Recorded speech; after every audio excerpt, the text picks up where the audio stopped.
All right, gentlemen. I would like to welcome you all back to Wildemount. It has been 10 days since Andros the Barbarian, Rock the Wizard, Theron the Paladin, Zakkid the Bardic Sorcerer, and Xarxius the Rogue met in the Tent Tavern at the Amber Crossroads. Deciding to combine forces and set out adventuring, the Five's first course of action was to follow a job board post, requesting help escorting a trade caravan safely from the town of Odeslo to the city of Bysaes Tyl in the north. The group met Bryn, a shrewd guildmaster in Odeslo, who was offering the job. Before their mission could begin, however, the Five encountered a horrific invasion of giant crustaceans and lent their prowess to slaying the sea hags responsible. With the caravan now under their guard, the group crossed paths then with two powerful orcs, who revealed that there was more to Bryn's mission than a simple escort of common goods. Hidden in one of the carts was a sizable shipment of zeal, an illegal stimulant within the Dwendalian Empire. The group, after dealing with the belligerent orcs and a thankful band of nomadic elves, faced a moral dilemma on what to do with the shipment. Tension within the group came to a head when Xarxius and Andros decided, under the cover of night, to destroy the zeal. Theron and Zakkid took their actions as a betrayal of trust, and only the mediating presence of Rock prevented an all-out war between the newly formed party. Collectively, the group decided to continue onwards to Bysaes Tyl, less one cart, and with a newfound distrust between the members. The remainder of the journey saw the party cross paths with a deranged cultist and narrowly escape a brush with a dragon before, at long last, arriving at their destination.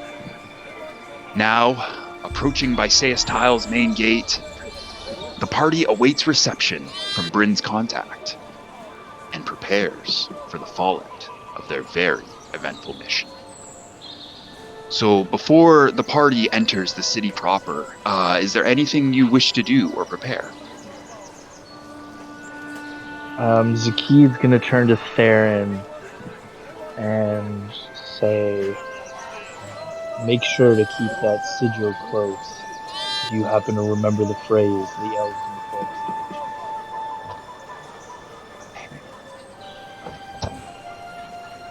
It's on hand. Hopefully, we won't need it too quickly. Just nod.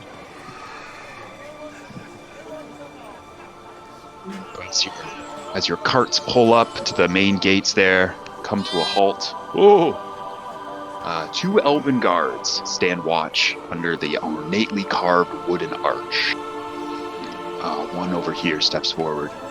Man hour, travelers. What brings you to our city this afternoon?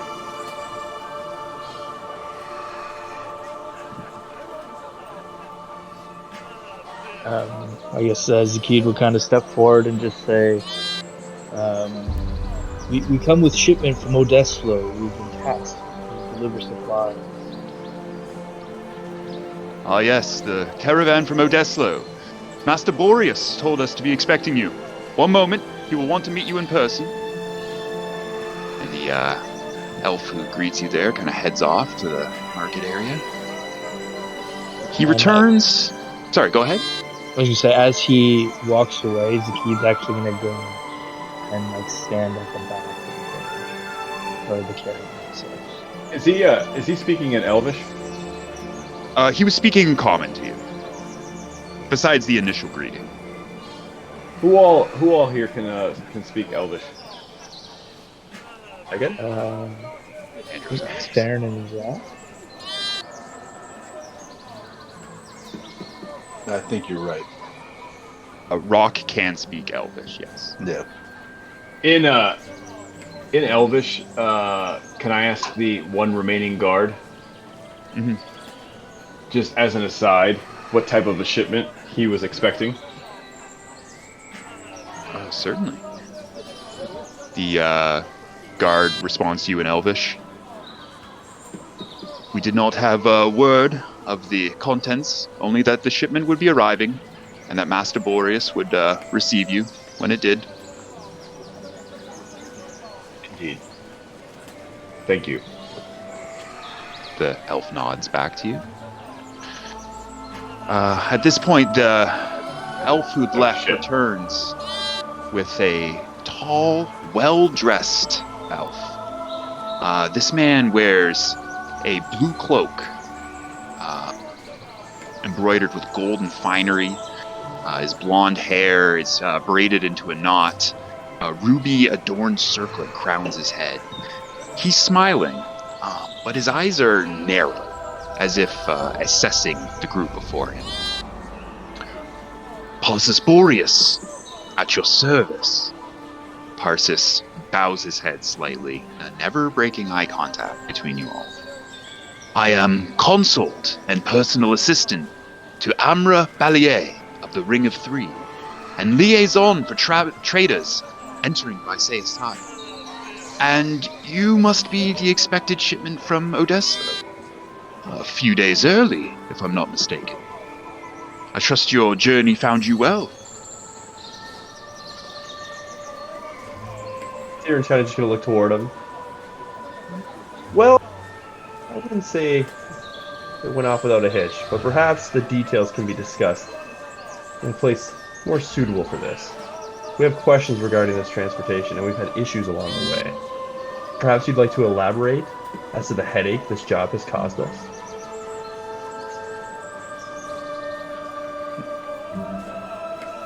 Parsus's face kind of considers what you said there, and he kind of looks upon the shipment himself, scanning the drivers. His eyes narrow a little further. Yes, this shipment was supposed to be 3 carts, yet I count only 2. Did trouble befall you on the road? Indeed it did. Perhaps we can step inside and talk about this? Indeed. Well, it is unfortunate, but danger comes with traveling the wilderness, which is why we pay for protection, after all. You need not trouble me with the details at this moment. Your journey has surely been long and arduous. However, I would like a full accounting of events later, after we have inspected the shipment and prepared your payment. Shall we reconvene, say, this evening, after you've warmed yourself with some food and drink? Tyrion will kind of just Can I look do around, just gauge Can I and do an respond. Can I do an insight check just to myself?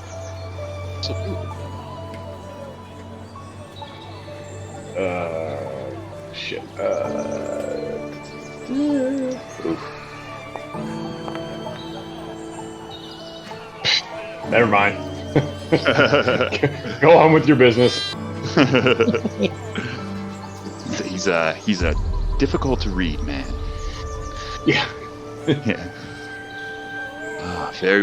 Very well. Please take advantage of the hospitality on offer in our city. Assuming this is your first visit to Bysaes Tyl, Haluthil here may be your guide, if you require one. We shall meet again in a few hours. Don't worry, we'll find you. And with that, Parsus heads back into the marketplace, beckoning the caravans to follow. Just before the As he pulls away, I just want to make it known that I have not broken eye contact with him. It just mean mugging the shit out of him. Okay, good to know. So just before the carts take off there, Sewald, the main cart driver, looks down upon you all. Oh, well, for what it's worth, you've made for interesting traveling companions. Thank you for getting Delandra and me to the city alive. I've no doubt that you lot are destined for bigger things than being simple caravan guards. And for that, I do wish you all the best.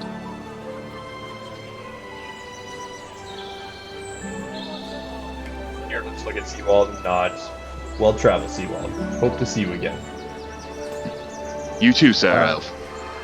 Zakkid will just say, may the winged mother keep you safe on your travels back to Odessa. And you as well, Erikoko. It was a pleasure. Andros is going to inquire and ask him, where are you headed? Headed back? Well, normally how this works is we wait for another shipment to come down south when it's convenient, and we'll take the job when it's available. Normally, Master Boreas will inform us when our services are needed again. But yes, the south is the likely destination.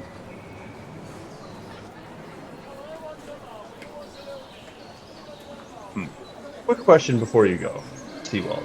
Have you dealt with Master Boreas before? A couple times. Yep. And does that involve 3 caravans of the sort? Between 2 to 4. 3, I suppose, is the average.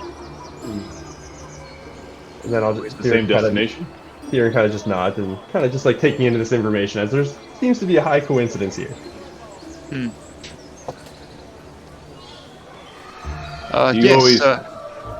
Yes, Andros. It's normally Bysaes Tyl to Odessa. It's a very regular route. Twice a month, I'd say, we make it. And who's your contact in Odessa? Well, you just spoke to him, Master Boreas. Interesting. I like Always you. the same, huh? Always the same. Yeah. Yes, consistency, I suppose, is good for business. Well, always transporting the same goods? it's normally fish and lumber. That's all we get. Not that we ever found anything else. Sewald's kind of starting to sweat a bit now. He's you guys get the impression he's not very good at keeping things on the down low. Well, we should get into the city now. Fare thee well, fair travelers. I do hope our paths cross again. Take care. And they're gonna move on into the city and disappear. Delandra, Sewald, Parsus as well, around a corner, along with his personal guard there. Around the corner, and the guard that he had called Haluthil steps forward. Oh, this guard, this young elf, looking at you all. Well, do you require a guide, as Master Boreas offered? I can happily show you around the city, if it is to your liking. Zakkid, in almost like a daze, like not actively rude, but just kind of like enamored with the city, is just gonna like walk past the party and the guard and into the city by himself. Okay. And Xerxes is just purposely staying pretty close to Andros. Not really saying anything, just trying to hide in plain sight type thing. Okay. Keeping a low profile. Is this just like a walled city, or is there like a canopy? Yeah, okay, so Zakkid, as you step into the city, and the rest of you are kind of getting the sense too as you kind of peer in through the gates and look around, the city has a rustic, mystical feel to it, built symbiotically in and around the ancient boreal trees. There is no snow on the ground. The smooth stones set in packed earth forming the streets are physically warm on your feet. Overhead is a network of rope bridges and tree houses. These buildings are ornately carved, rising into tall, green-scaled spires. So, yes, to answer your question, there are high wooden walls surrounding the perimeter of this. You see Bysaes Tyl guards with bows and arrows at the ready, and they're kind of scanning over, walking the ramparts as they were. And within the city, blending in, mixing in with all these trees. And there's lots on the ground level here too. But there are many staircases rising up, connecting to these winding, twisting rope bridges and wooden pathways that go into and out of the trees, leading to different buildings, and all up high in the canopy. So Zakkid is gonna take flight. He's gonna go as high as he can. All right. Kind of like, well, I guess minimum 50 feet if possible, and then Yeah. he's just gonna do a general scan of the city and see if you can see anywhere either commerce is happening or there's like a gathering of the majority of people, any like high traffic area.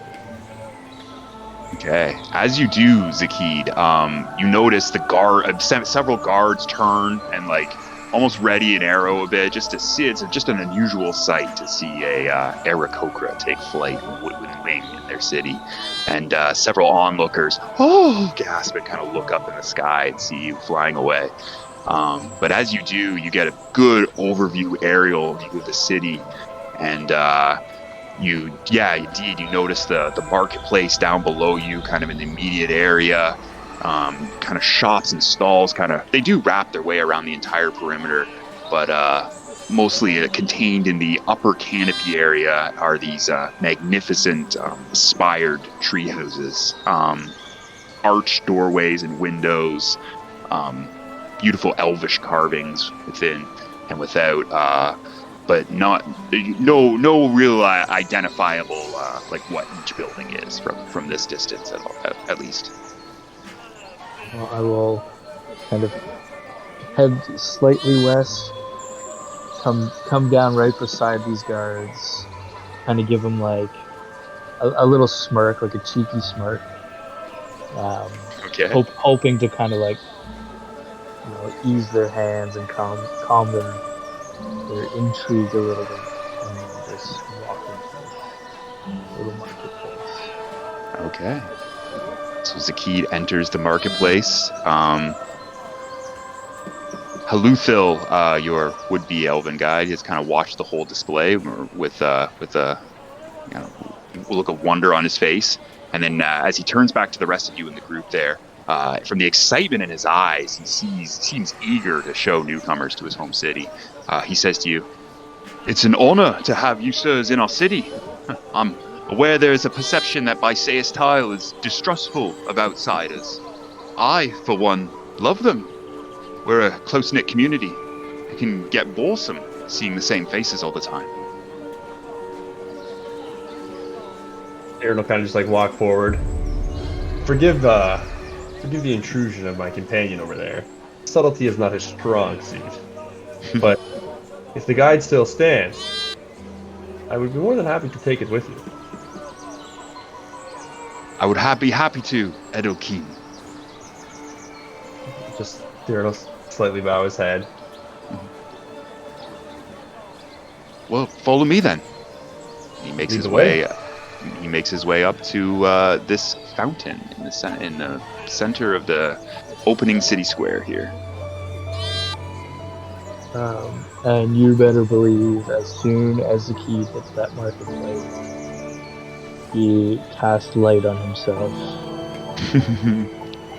And he goes into his spiel. People of Bysaes Tyl, let me regale you with tales of Thenia, the queen of the Avriel, elven goddess of savagery. And he just kind of continues his spiel, and he tries to pull people in and gather their ear for his daily indoctrination. Wonderful. So what's up, Jess? Hey, Just getting set up. You might be joining us here. We Um, just got started, Jess, so didn't miss guys? anything. Hey, how's it going? Good. How so you as we start walking forward, Xerxes is just gonna kind of lean into Andros and be like, when they realize that shipment is gone, they may not be outwardly hostile, but we need to. I don't feel like we need to get too far away from each other. I think it's going to get hairy quick. Agreed, friend. I'm concerned on who is sending or who is receiving these shipments, and if each party knows that they are shipping in illegal goods. Well, I was thinking that as well whenever, what was his name? Perseus. Whenever he was talking, and he said that there should have been 3 carts. I find it hard to believe that he didn't know what else was supposed to be here, or what all was supposed to be here. He may not know what's gone, but I have a hard time believing that he doesn't know. Should we seek him out? It might be worth it to encounter this head on rather than trying to hide something.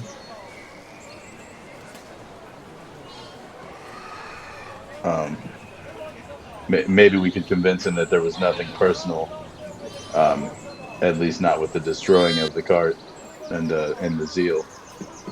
I found the elves to be most honorable most of the time. Sure. I'd be very perplexed if some of our elven friends, especially the only elven city in the Dwendalian Empire, to be so outwardly thumbing their nose at the Dwendalian Empire. Mm-hmm. Just let me, if you have any hunches or are ready to act on something, I'm here. And then Xerxes will kind of walk off and start kind of exploring over here.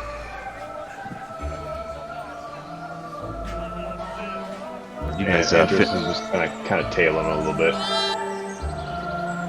Right, making your way into the city. You, Xerxes, and you, Andros, start to really get a full grasp of the magnificence of the city rising before you.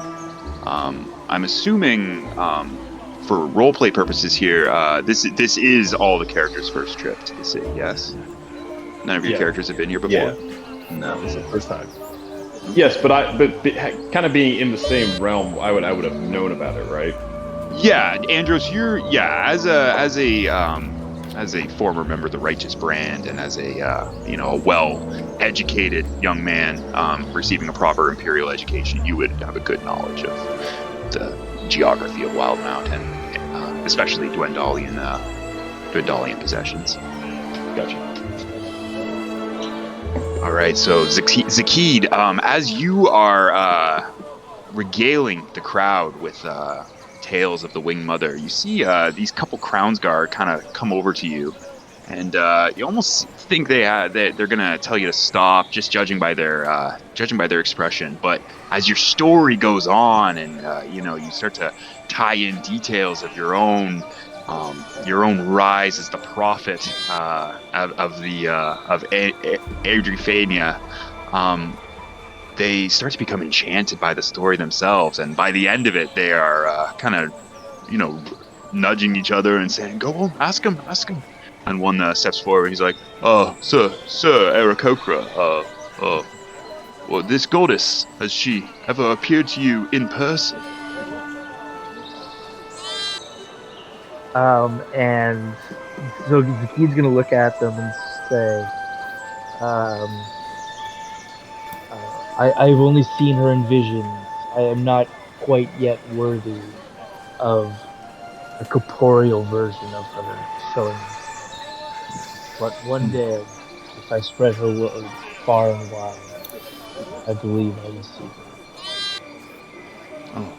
And the other one kind of looks the other way. He's like, I told you. He's like, "Oh, thank you, sir. It's a strange city we've been posted to here with strange gods and goddesses. But yours seems very compelling. We'll take what you've said into account." And so Zakkid's gonna smile and kind of, he's gonna kind of just gust and kind of like blow a little bit of wind around him to kind of give it Make it seem like the wind weather. So the tent, the canvas on the tents kind of flaps in the breeze, and some of the merchants, some of their items kind of shift a bit on their tables. They kind of put their hands protectively over, but you've definitely won over this crowd over here with your tales of the Wing Mother, and you receive a hearty round of applause from all of them. I will bow.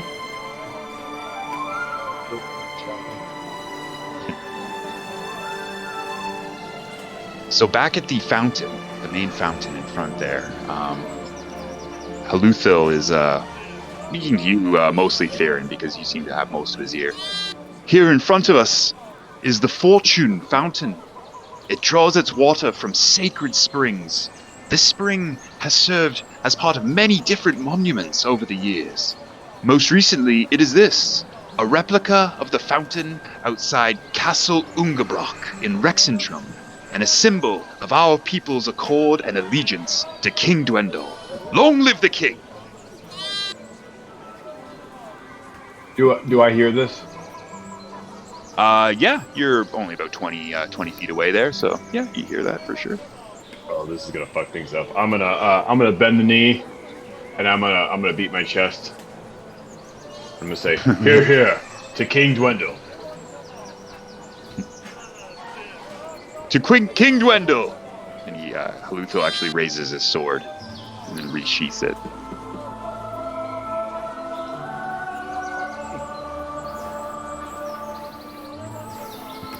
So walking around the fountain, he's just kind of admiring his reflection in there. Yes, it's been many different monuments over the years, but most recently it is this, and I believe, for one, that our city is better with the Imperial influence. Not all elves here feel the same, but I believe alliances make us stronger, not weaker. Definitely agree with that. It sounds Shall like it's truly beautiful, just like the rest of this place. I'm eager to explore more. Oh, very well. Well, follow me then. And he takes you over to the west and leads you in between these kind of buildings in here. Here we have the marketplace. Over where your friends are standing over there, the orc and the tiefling, and the Sir Gnome. Over there we have our blacksmith, Ithri Thalis. He's quite renowned in these parts. Sure, something you travelers would be looking for. I should say the ground level of the city here is known as the Talan, or the Rough in common tongue. If you're looking for the tavern or the tea house, it's here as well as most other things you travelers would be after, like the smith or the other shops. Right over here, and he points to this large hollowed-out tree over just to the north. There we have the New Blood Tavern. Actually, another tiefling runs that. Funny that. It's not our most popular spot, but sometimes outsiders prefer a mug of ale or mead to what we usually enjoy here in Bysaes Tyl. So, if you need to quench your thirst, that's the place to do it. Wait, what was that? Sorry, out of game. What is? I want to say Presbyterian. That's not his name. What was the main guy's name that we just met in blue robes? No worries. I'm going to throw it in the chat right now. His name is Parsus Boreas. Parsus Boreas. Andros asks, when will we be meeting with Parsus again? I couldn't tell you, sir. Master Boreas is going to be inspecting the shipment, as he said, and preparing your payment. I believe this evening he said he would meet with you. And we'll say about 20 minutes has gone by. Okay, go ahead. I am growing a bit impatient. I'd like to have a word with him as soon as possible. So, upon hearing that a tiefling runs the tavern, Xarxius will just kind of start making his way that way, and he'll actually just walk straight past Theron and him and just walk straight in to the tavern. Okay, cool. As you're walking up, Kind of go watching ahead. on his way over there to see if Andros was going to come with him. Kind of, moving cautiously just to not want to get too far away from him. But even if Andros isn't, Xarxius is still going to go in there. Okay. Well, he's torn between going to that bar and hearing the answer on trying to talk to Parsus quicker. Right. So Haluthil has come over to you, Andros, and he's just kind of quietly explaining to you, "Oh, sir, this is all. I'm not sure if this is your first time delivering goods here to Bysaes Tyl, but I assure you, this is all part of the." And he's just kind of going on about how saying this is all routine. This is how things always go. They inspect the shipment first, and then they'll recall you for payment. And he's doing his best to assuage you, I should say. Am I buying it? It's up to you, I guess, if you want to roll an insight check. 13. From what you can gather, this young elf, he seems eager to please, he seems eager to tell the truth, and eager to toe the company line. So, whether there's funny business with Parsus or not, this elf at least seems to be buying the explanation and trying to sell it earnestly to you. So, Xarxius, seeing like that Andros is not necessarily buying this, hollers over to him and says, "Come, friend, let's go have a drink. Maybe we can come up with a plan, or at least what we need to worry about first." And Rock Andros is gonna go over there, but like a dick, he's gonna purposely like bump shoulder into him as he walks past. Perfect. Rock answers. Haluthil's gonna Xarxius kind of... says I'm going Yeah, go to. ahead. Rock just says he's going to have a drink. Yeah, that sounds like a great idea. Where's the door? Is it that like? Right over here, It's that's just right. that arch. Yeah, that archway yeah, there. okay. Yeah. You can just walk. Okay, as Rock and Xarxius, can we go in here and like sit at the bar, or like sit at a table? Yeah, 100%. Okay. I want to like, and then I'm also going to point to Theron as I'm walking in and say, "You coming?"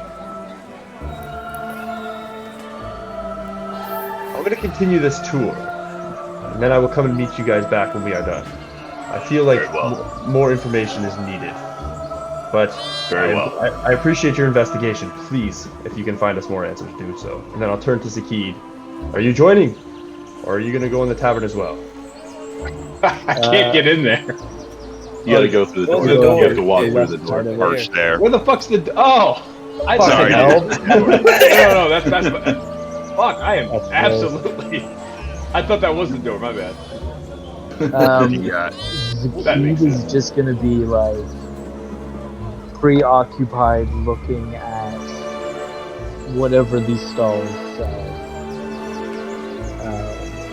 I guess, which would be what is this part of the marketplace selling? So these commoners here are selling very baseline goods. You see some selling some fresh vegetables, produce, this sort of thing. Lots of food, some herbs, some rare medicinal ingredients are for sale here. You even see some unique elvish baked goods. Llama's bread, this sort of thing. But you get the sense that this close to this main city gates and with travelers coming in and out, this is where the good smelling part of the market is mostly based. And that, so with that, like with nothing too intriguing actually being, I will follow into it. Okay. So, as Zakkid is kind of coming over, I kind of motion for him and to come over, and if he does, I want to kind of bring everyone in like a football huddle around the table. Zakkid will stand close, but he won't you partake in the huddle. Okay, so just All right. before you start there, Andros, just before you start, Haluthil is just gonna he's on the outside of the tavern right now with Theron, and you see his expression has completely changed. He's now completely crestfallen, and he's kind of hanging his head. He says, oh, why do the travelers always bail on my tour as soon as I show them the tavern?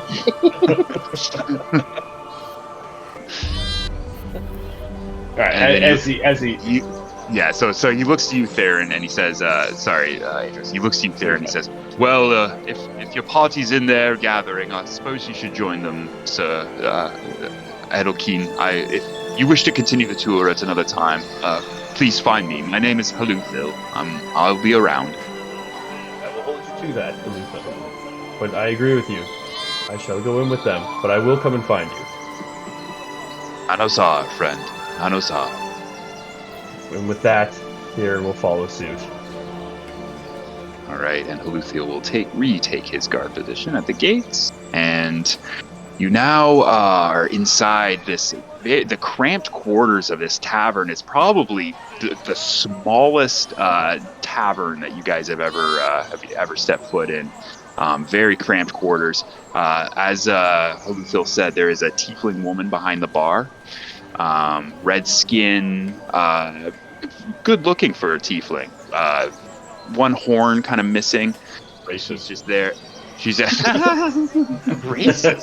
Good looking. Okay, I'm sorry. Forgive me. You're right. Tiefling. He's for a woman with an evil bitch. For a woman that's half infernal blood and was born with demon spawn, she's a very attractive woman for sure. Sorry, no judgment. Sorry, Xarxius. So she's there. She's just kind of wiping the bar with a cloth, and oddly enough, perched at the far end of the bar, you see a monkey, and he is actually strumming a lute, and he's actually quite good. The notes ring out from the lute and fill the cramped interior of the tavern, and it gives it a very, very unique feel. Smell of wood and combines with the slight smell of stale ale and mead, but overall a very clean establishment. And bartender just kind of looking at you all as you all file in and nods at you. Theron kind of looking at Zakkid. Oh, go ahead, buddy. Rock's gonna go over to the monkey. God damn it, Rock. And give him a coin and ask him, one of my all-time favorites.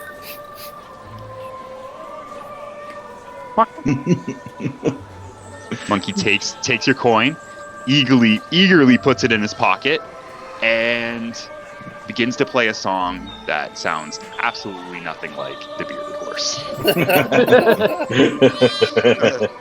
Theron looking at Zakkid at this point, saying, "Hey, aren't you a bard?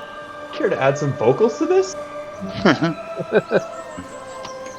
Zakkid will say, I'm not one for music of the voice, but I will instantly take out my bird pipes and start playing along. As he's playing along, I'm gonna try to do my football huddle and kind of signal to everybody, hey, come here, Corp, come in, Corp.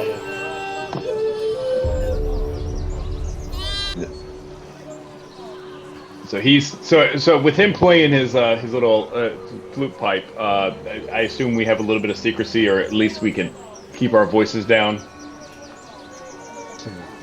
Yeah, absolutely. The bartender is giving you a respectful distance, and the monkey seems to be on a level totally on his own. All right, and the guy here, his name is Haluthil. Yeah, Haluthil. Let me add that to the chat Haluthil. again. Oh, Rock. Yes, sir. He has gone back That to is his good. post at Zakkid. Andros Rock feels Okay. bad, and he goes So- over to the bartender, and he buys a round of drinks. Just so we're gonna patronize her establishment, okay? While we have this meeting, feel bad. And Andros here is this is like the third time he's trying. He's just like getting frustrated. Come on! I'll be right there. I'll be right there. Okay, I'll be right there. Awesome. 5 ales. And 5 Bartender he's ales. like, trying to cordial, keep 5 his, rounds. Get over here. Get your ass over. She asked for 5 copper, but he pours them out for you there, Rock. Okay. I tell her she has a lovely establishment, and I bring everything back to everybody. Pretty good. Hey, As he You ready comes for a back meeting? over, Nice. well, I fear something is not as good as it seems here. You know what? I don't know much about this town, but I do know this. I do know that this area is the last beacon of independent rule in the Dwendalian Empire. And I do know that this town absolutely resents King Dwendal to a T. They absolutely hate him. So when I heard Haluthil openly admire the king, it tells me something is not right here. That maybe our guide is putting on a front. All the elves here are very much in keen observation of the Ring of Three. They only reluctantly cooperate with the crown. Maybe it's just me, maybe I'm just paranoid. But something's up here. Zakkid almost innocently is gonna say, and did you realize we're inside a tree?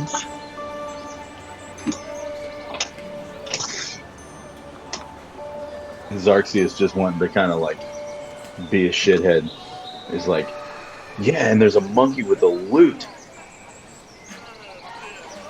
And then He's just kinda gonna like- do the hand to the temple, like, And then Xarxius just kind of stands back up and like kind of staring at Zakkid. Just kind of walks backwards towards the bar because Andros Xarxius' reaction to what you said, like you could tell that we're pretty much straight in line with how we feel everything is going here, you know. So Xarxius is going to just walk. Were you done, Andros? Yeah, no, he Okay. just kind of throws up his hands like, the fuck? Yeah. and so Xarxius walks over to the bar with his drink, and he'll finish it off as he's walking up and kind of set it on the bar. And in Infernal, he'll say, "What brings you to this place?" He responds to you in Infernal. Hey, good looking. Good to see another of ourselves in here. Don't see too many tieflings in this town. What brings you around? Well, I just I met up with my band here. We took a job, and yeah, we just kind of ended up here. Whereas you know, are behind the bar in this establishment. You obviously have, you know, at least made home somewhere close to here. That's why I was curious, because it is very rare to see one of us around here. You got that right. And she switches to common now. I took a job here. I've bartended all over Wildemount, to tell you the truth. This city has a certain appeal, though. I've been in some of the rowdiest taverns in Rexentrum. Hell, don't even get me started about Hopperdude. Those gnomes there can be. But as I started to get on in years, I realized I wanted to maybe go to a bit of a quieter realm. Here, I actually don't get bothered too much in this tavern. The elves, they prefer their tea to strong drink. In fact, the tea house across the way, just down the road here in the Talon, it's far more popular establishment.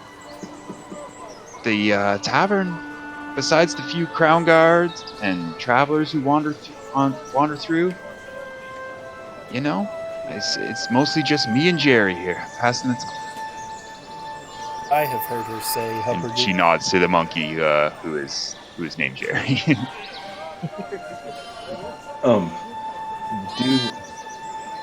Whenever you have travelers that come through, and mainly people that are, running protection on wagons or caravans and such, do they often get welcomed into the city and, offered a place to stay and all of that? Or is it kind of the thing where they, just make the drop and then take off? Well, if they're making their way in here, usually their pockets are full of gold. So I'd say the job went well, no matter what their personal feelings on the matter are. But yeah, we get all kinds of travelers. Caravan escorts coming through here. You are definitely a unique looking bunch coming in here, but we have humans, orcs, all kinds. They drop in. Our town runs on trade as any other does. Yeah. The elves here, I know they have a reputation of being a little cold and prickly to outsiders, but don't let them fool you. They need assistance just as everyone else. It takes trade to run a city. You can't be completely self-sufficient. No, I'm not at all weary of their trade. I agree. Everyone has to take care of themselves. But I'm just trying to figure out, even though I don't feel comfortable, I wonder if that is too comfortable. I appreciate you talking to me, and take care. I hope you and Jerry have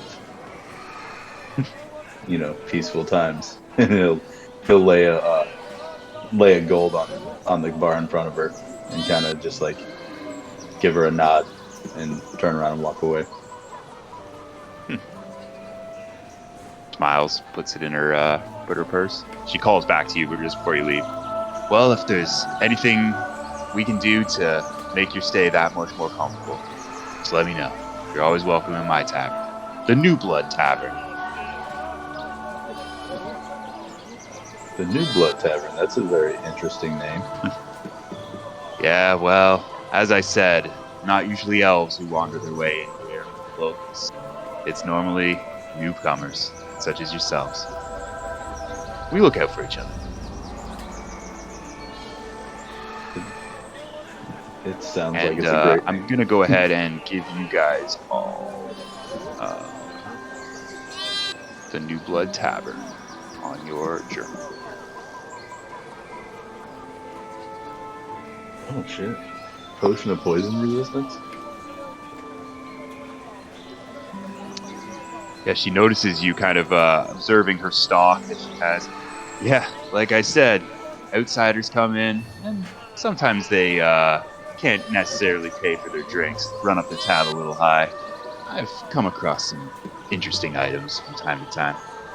I got no use for them. I'm not an adventurer, but happy to sell them to people who need them. Can I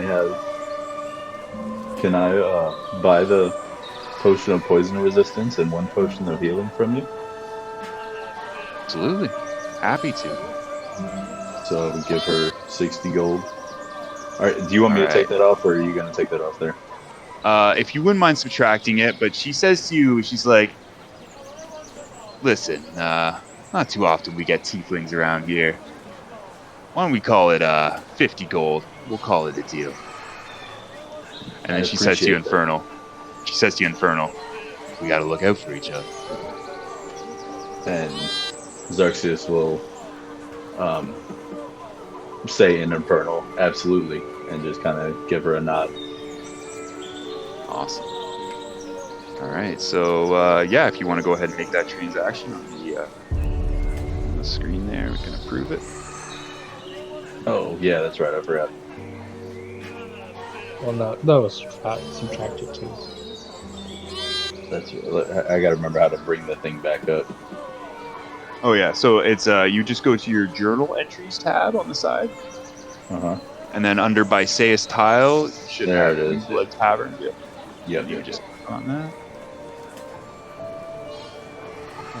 So as this transaction is happening, Zakkid is gonna head up to the bar and kind of just inquire and say, does there happen to be anywhere in town that sells more oddities or magical items of such in town? She kind of chuckles to herself. The man you're looking for is Fargit Moss. He's a furball. He runs a, well, it's a general store, but this isn't the most common of towns, and he has a way of acquiring things. He might have some interesting items there. Other than that, I would recommend checking out our smith as well, Idri. He's got lots of interesting things to look at, especially if he looks over all your weapons that you all have sheathed, and especially if you're adventuring types such as yourselves. Rock definitely perks up at the first person and says to Zakkid, "Well, I'll follow you over there." Yeah, it's in the same line as Rock's interest. As soon as I hear there's someone in town selling magical items, he slowly starts to make his way over. Kieran will bring his cup up to the bartender, kind of give a little nod. Thank you for the hospitality. I'm sure he will see us again before we leave. And he'll make his way out, following to the blacksmith. Thanks for your business. See you again soon. So as Theron walks out, he walks back up to Xerxes walks back up to Andros and says, I almost think we need to go seek out this guy, because I don't see this ending well, and the more time we give them to prepare for whatever they are going to do, it's worse for us. I agree. Now that the rest of the party is out the door, I want to ask your friend over here just one question. Miss? Yeah, how's it going? Good. Perhaps you can tell me something about the Starosta Uther print. What do you want to know about him? Do you reside in the city? Yes, he lives here amongst the elves, although not by choice, if I had to offer my opinion. Just between you and me, he doesn't seem to be overly fond of his hosting here to Bysaes Tyl. Can you point me in his direction by chance? And she'll step out from behind the bar and kind of go to the front of the bar there, and she points back over to where you first came in, and points to this large building to the east of the blacksmith area. That over there is the administrative building by Bysaes Tyl. To the east of the blacksmith? Yeah. So just this brown bark roofed building with the two Only we were to ground feed the guy. Yeah. So, Yeah, perfect. pointing over there to that building, she says, "Yeah, that's about the only building in Bysaes Tyl that does not have an elvish name. They just call it the administration building. That's where all the crown's affairs take place, and trade. That fellow Parsus Boreas, he makes his office in there as well. And if you look up," and she points to the spiraling tower just on the top corner of that administration building there. That is called Firen Cod, or in the Elvish tongue, as you might know, Human House. That is where the Starosta lives, his personal quarters. That's where you'll find Uther most of the time. Although, to tell you the truth, he doesn't leave his house much these days. He's... actually, I don't know if I should say this to total outsiders. Forget I said it. And at that, he's gonna nudge Xerxes and kind of just be like, "Dude, come on, pry it out of her." And Xerxes was already, feeling like he was going to do that. And he'll say in Infernal, but we have to look out for each other, right? Go ahead and make a persuasion check, Xerxes. Okay. I assume he's laying it on like the ladies' man. He's like, "Come on, baby." Oh, absolutely. Oh, come on, girl. He's laid a lot of groundwork here, so this is going to be a low. Whoa! Yeah. Shit! Yeah. So she kind of smiles, resigns, and takes a step forward towards the two of you. Well, just between the two of you, Uther Prent has become very paranoid in recent months. Scuttlebutt around town is he's worried that there's a plot on his life. Now, I don't know if there's any truth to this, and the elves do have their issues with imperial rule, especially Amra of the Ring of Three. She seems to be more and more openly talking of Bysaes Tyl possibly moving towards some kind of independent city-state. What with the war and the Empire stretched thin with resources, I don't know. I try to stay out of politics. But your man Uther is not taking it well. And he is, well, let's just say, taking every precaution these days. He's afraid that the assassin's blade might be coming. Andros takes out a silver piece. Takes out 5 silver pieces, and he kind of reaches out to her, and he kind of puts them in her hand, and he cups her hands, and he says, "Thank you very much for the information. We are indebted to you." Appreciate it. She puts it in her pocket there. And as they're walking And he kind of walks away, but then he nudges Xerxes. He's like, "Dude, go for it." and Xerxes will just kind of look at her as they're turning to walk away and say, I very much hope that our paths we cross paths again, hopefully in the near future. And he'll even throw a wink at her and then turn around and walk away. Just before you go, she calls out to you, "Hey, you didn't even ask my name." Oh, yeah. What is your name? Or no, he'll look at her and say, "I read your name tag." That's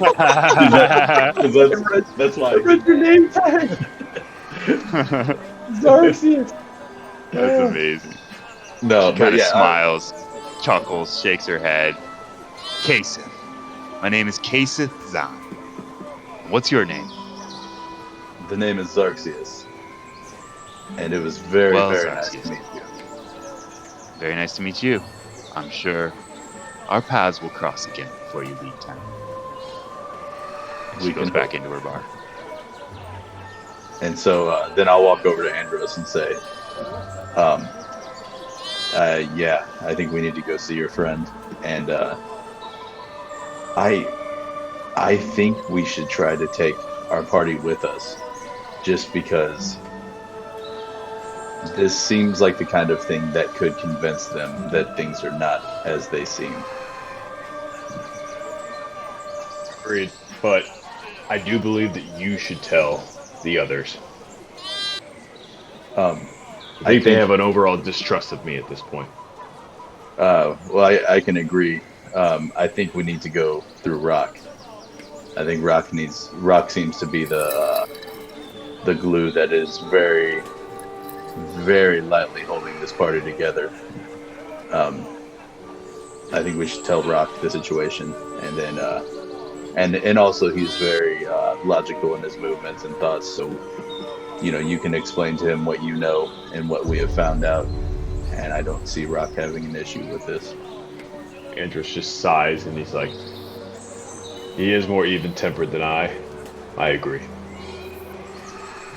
So then Xerxes will just start walking towards the rest of the... Where the hell is Rock? What the fuck are they? Yeah, no, they're way the hell over here. So, as Xerxes and Andros attempt to find the party there, Yeah, right. they do walk past Theron, who is over here in the corner, and he is talking with the blacksmith, I believe. Yes. And Xerxes and Zakkid and Rock he made their way to the shop. So we're gonna pick up right there, and Xerxes is making his way back, making their way around the corner there, and you guys both see Theron here. And Theron, you're standing before a forge. You see two elves before you. One female, likely the assistant. She's wearing leather. She's got a hammer. She's working hard at the forge, sweating, just wiping the sweat off her brow. The other is an older man, elf, and he actually has quite an unmistakable appearance to him, as he still hasn't really looked up and noticed you, as he's just kind of like hammering away on his anvil there, punching the sword that he's currently working on. But this man has pale hair, pale skin, and dark, blackish blue eyes. And you reason that this man quite possibly might be one of your fellow brethren from the Pallid Grove.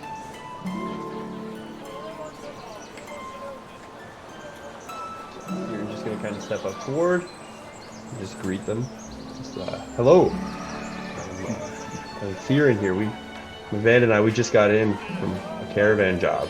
Looking to assess our wares as we kind of got some damage on the travels. Wonder if you wouldn't mind helping out with that. So the female elf kind of looks over her shoulder, wipes her brow. A3, you got another customer? A3 looks over at her. Why? Another customer? That's why I pay you, calendar.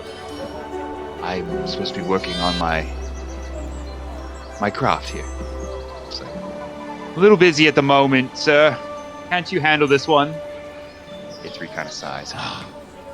Steps forward, wipes his hands off on his cloth in front of his apron. But then he starts to get a better look at you, Theron. Oh my, hello, kid. You are from the Pallid Grove. Yes. This is quite surprising. How long have you been here?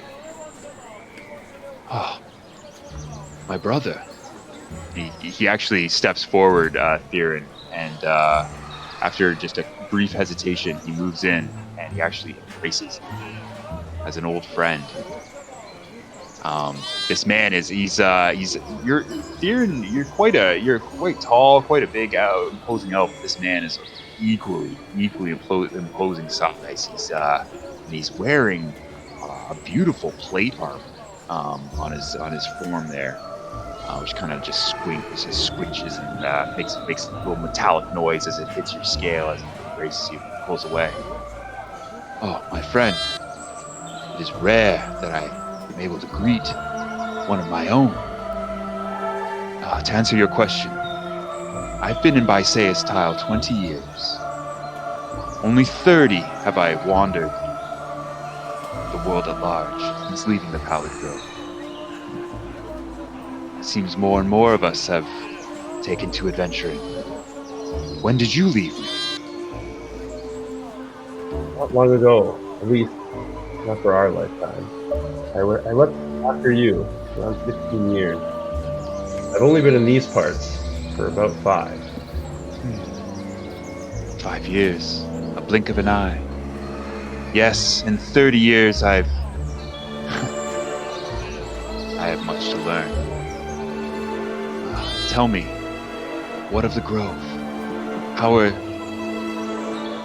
the people there? Are they making do? Torog's influence has corrupted that place. It is a shadow of the place I once knew. But please tell me, how are our brethren? How are they getting by? Well, you know them. Crafty nonetheless, and resilient, but being underfoot figures, it has been tough, it's been hard. And I think that is what drove us a lot out, apart from our insatiable curiosity to explore new grounds. Knowledge, after all, is the key. I hope one day to return with a sword raised and take back our land. Perhaps you and I could band together with that. I have met some, although odd, but helpful individuals on my travels recently. And maybe one day they will walk that path too. Indeed. It is a sweet dream of mine. The Grove may yet return to its splendor that has been told to us in the myths and the legends. Until then, though, we are resigned to the fact that it is a blighted land. Torog is done. Torog and his minions have done what they have with the place.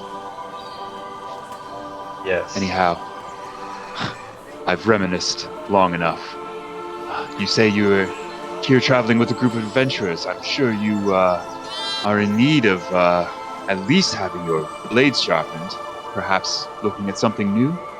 I've picked up the craft since leaving the Grove. Quite proud of what I've been able to accomplish. Well, in our short time here, word has quickly spread to our ear that you are quite renowned in your craft. So, it sounds like you're being a little modest. But before anything gets done, I have a question. On our travels, not far from here, we discovered a cultist in an estranged, burned building. And what we discovered was quite unsettling. And Aaron kind of holds up this pendant, and he tells him it's the pendant of a follower of Tiamat. And the only other place I've seen this was actually in the Grove. Have you seen this before? In the Grove? Yes. You must tell me more. It was found on one of our own? Yes. By my temple. That is one of the main reasons, actually, is why I left the Grove, was to pursue these cultists.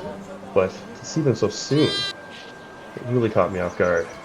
I don't know what their mission or goal is, but I've noticed this pendant has been spreading further and quicker. And I have no idea if it has anything to do with the Empire or with the oppression that the Grove has been facing. A3 kind of takes the pendant in your hands. This horrible, scaled talon emblem. Kind of runs his thumb over it. If this evil is spreading, then it is as I feared. And if you tell me that they have reached the Grove as well, things may be worse than I imagined. Yes, my friend, the rumors you hear are true. This is a dark cult, and their influence is spreading, growing, Did you find this cultist with others? Did you kill them? Only one. Others we couldn't find. Although there were signs, we couldn't locate them. He was delusional, kind of drugged of sorts. But yes, I did quickly get rid of him. Yes. This is best. But if he was on his own, then he was a failed recruit. The ones who are accepted into this order will be much more difficult to deal with. Be on your guard, my friends. These cultists, they know nothing but evil and greed in their heart. For you know the goddess they worship, and she is mortal enemy of the Platinum Dragon. Oh, I know this goddess all too well. And he kind of signals to the scar over his eye. And perhaps maybe one day you'll raise a sword with us. I will continue to do as I do here, work on my craft. But yes, if duty one day compels me to return to my homeland, I would be honored to fight for it along your side. I must say, it's been great. It's been great having this opportunity to speak with you. I did not expect this, but I am grateful. What is your name, Edokin? Theron. Theron of the Grove. Theron of the Grove. Well, my name is Ithri. This is my assistant, Kalani. And my shop, well, you might get a kick of this, is known as the Steel Grove. And he is going to go ahead and unlock that for you guys. So he kind of motions to you, Theron, just waving with his arms, kind of back behind this tent here and everything. Shows you all the various wares he has on sale, armors, weapons of all kinds, and a few interesting things that you've not seen anywhere else. But appreciated. I'm going to take the time right now just to move through. Please, take your time. I'm here day or night. And as Theron kind of peruses the wares of Ithri there, we move over to Farget Moss, his magical hideaway. Another hollowed out tree. Rock, you and Zakkid, you stand inside another cramped quarters of this hollowed out tree. But the inside, it's warm, it's cozy, it smells of wood. All kinds of interesting bric-a-brac line the walls, from alchemical ingredients to musical instruments to everyday items, ropes, tools, to just some strange contraptions that you're not sure what they even might. As you two enter, the furball behind the counter bids you welcome.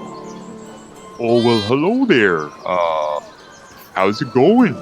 Welcome to my little shop here. Name's Farget Moss. Zakkid's gonna step forward and say, "Good day, fine sir. You're appointed in your direction by the lovely hostess of the tavern. She said you may have some oddities that we might be interested in." Oh, Kaseth sent you over here, did she? Oh, well, yeah, she wasn't lying. I got a lot of nice items for sale here that I've accumulated over the years. I'd be happy to show them to you. I would love to see them. And you are shown the inventory of one Farget Moss. Gathers No Moss is the name of my store. Kind of little play on words there from a human expression I picked up.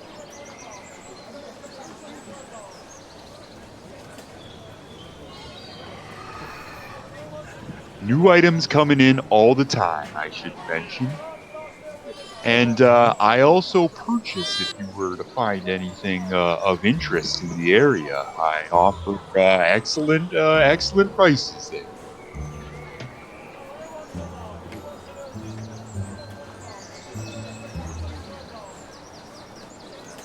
2% tax. Hey, Xerxes. Yeah, buddy.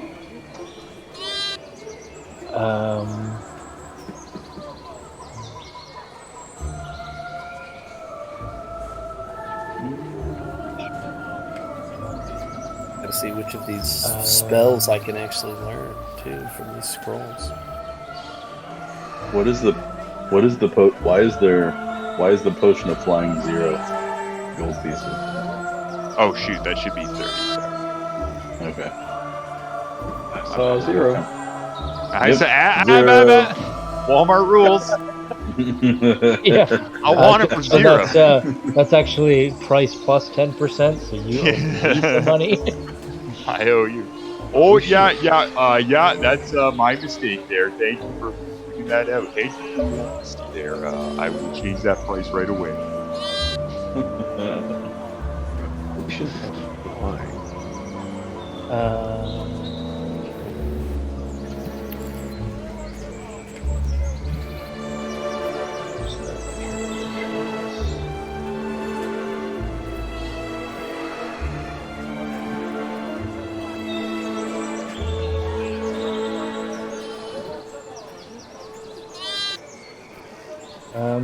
So I always forget, what's the conversion for silver and copper?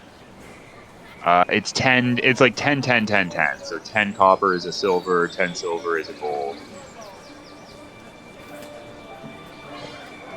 I feel like I should buy Electrum something, is but a I don't half. really know what.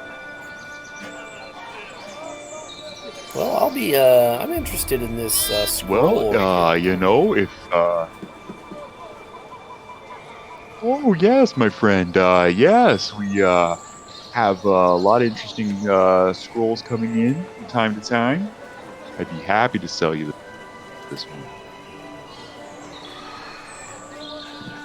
There you go. There. I do have this piece of And so jade. what's- I don't know if it interests you or not.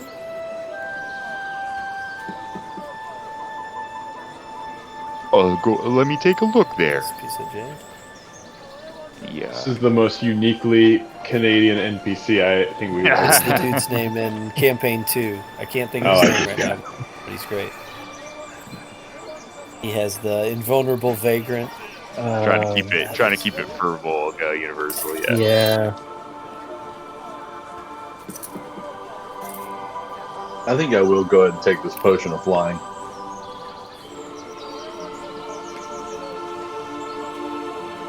Oh, potion of flying! I'm surprised that hasn't flown off my shelf yet. Well done. Well done. Yeah, pleasure doing business with you, sir. So, Same to you. Ooh. Zakkid is going to talk to Fargate and say, you say you buy. Are you interested in trades, perhaps? I'm all ears. I do have quite the interest in your goggles of the night. Or goggles Oh, of night. these little beauties. Where do you pick some up? They're a really cool looking set of goggles. They actually kind of look like owl eyes. They kind of have a little beak on them. Pointed goggles on them.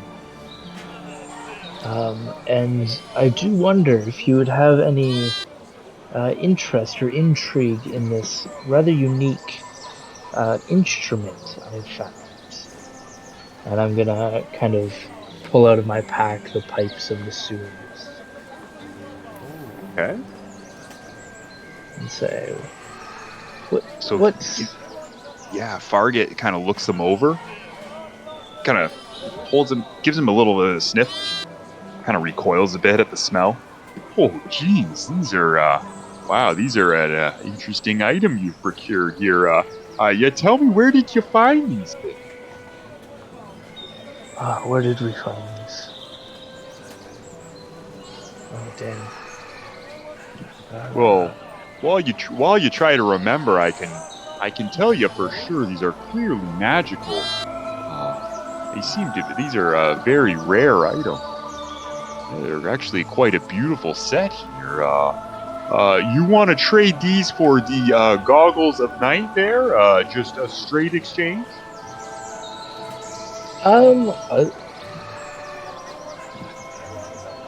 Yes. They are quite a unique item, but I do find myself at night having trouble seeing, so I think I would get much more use out of those goggles you can. Well, I tell you, I don't think I will have any problem finding a buyer for these pipes here. They're quite a beautiful piece, so yes, I would be happy to make that trade with you there. And I will make that 1-for-1 exchange. All right. So, leaving your inventory then is the pipes of the sewers, and coming into your inventory. If you will just give me one moment.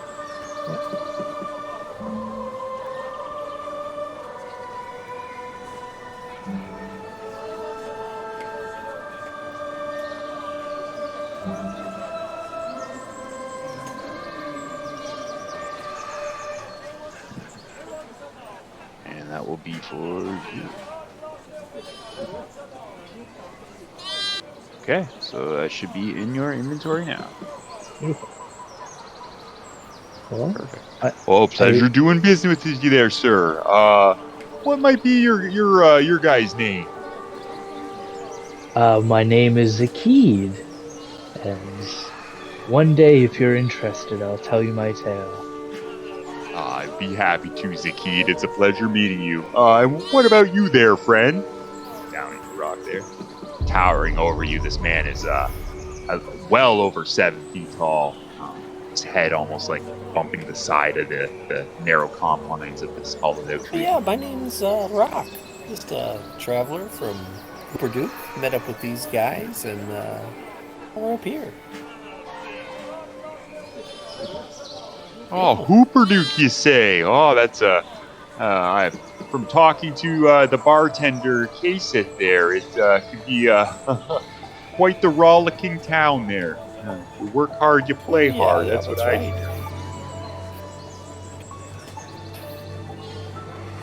Oh, well, it's been a pleasure meeting you both. Good customers are hard to come by, and I'm happy to serve you and your company there anytime. New items arriving constantly. Please check back often. We appreciate it, Fargut. Thank you, Zakkid. So Zakkid's gonna head back towards the rest of the party, and as he gets close, he's gonna recognize that Theron is similar in complexion to the blacksmith, and I'm gonna try and motion over to Theron to come closer. Rock's just gonna observe this really cool root right over here. Cool. One moment there, Zakkid. Just gonna finish this here. Okay. Yeah. Deeren kind of looking back toward the smith there. Would I be able to purchase possibly the adamantine splint? He looks at you. He's like, sorry. Oh, that's sweet. Let's get back in the thing. The adamantine splint. Yes. This is magical armor. My design. I'd be happy to sell it to you. Beautiful work. And definitely can't wait to put this to use.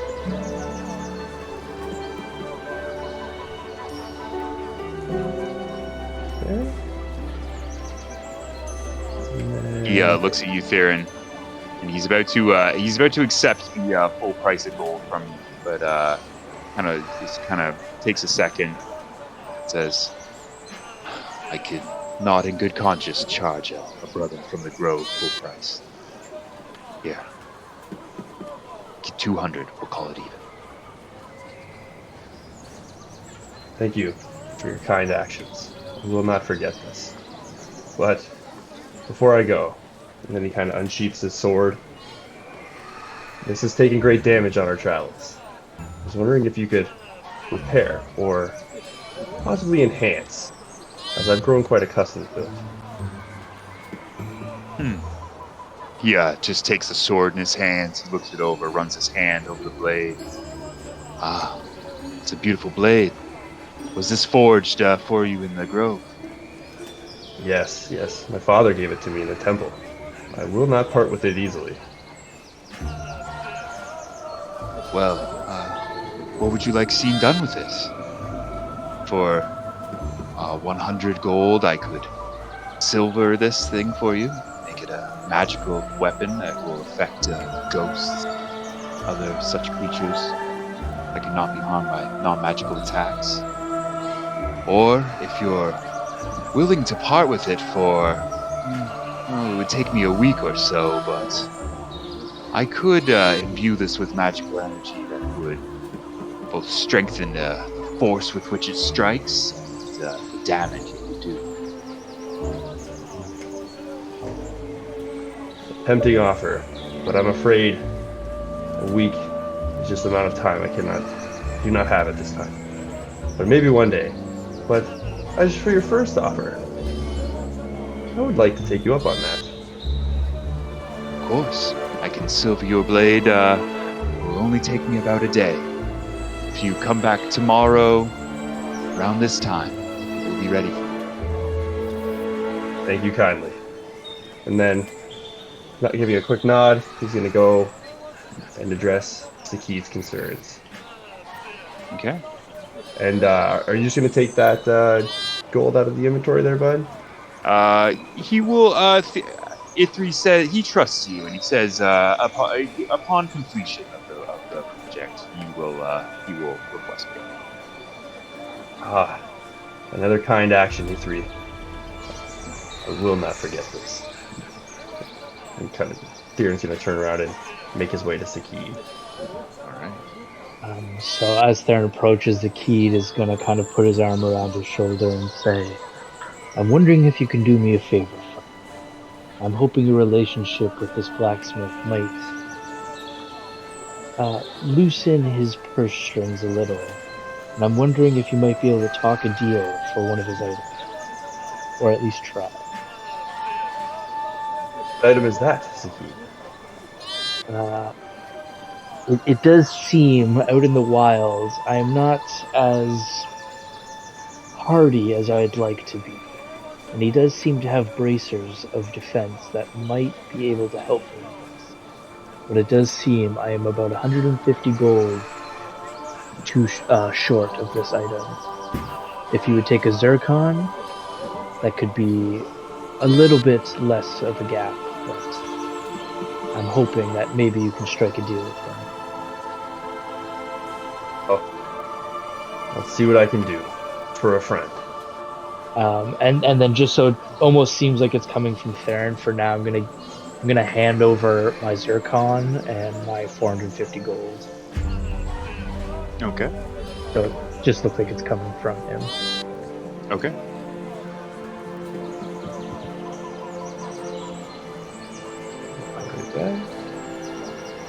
E3, brother, sorry to bother again, but I need to make another request.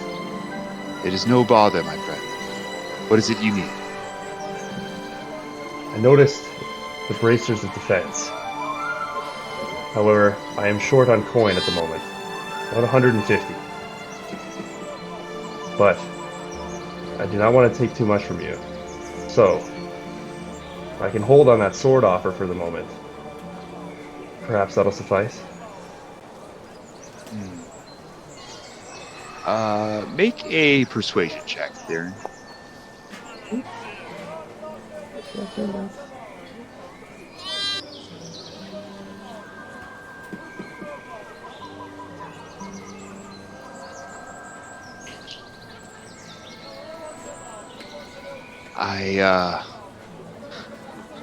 I'm sorry, friend. I've already given you a discount on the first item, but then he takes a step back. But then I did offer that freely, did I not? Listen, one from the Grove. I'm sure you and your allies are destined for good things.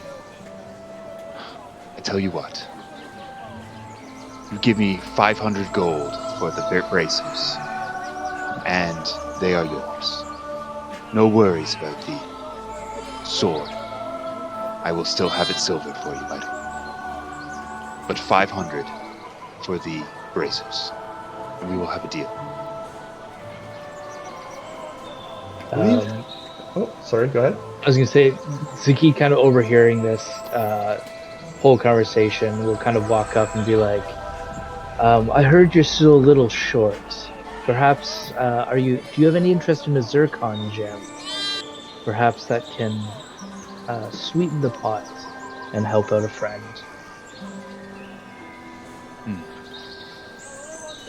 So your offer is the zircon and how much? 450 gold. Go ahead and make a persuasion check, Zakkid.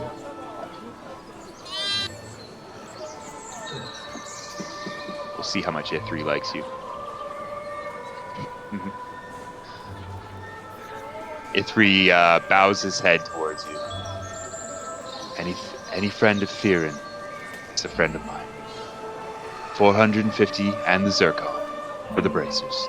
You have a deal. It's very much appreciated and very kind of you.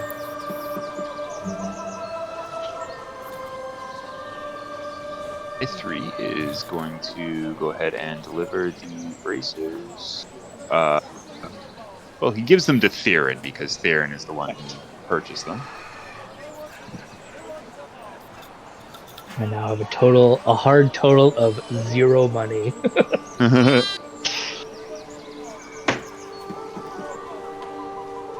I'm assuming Theron gives them back over to Zakkid. Yeah.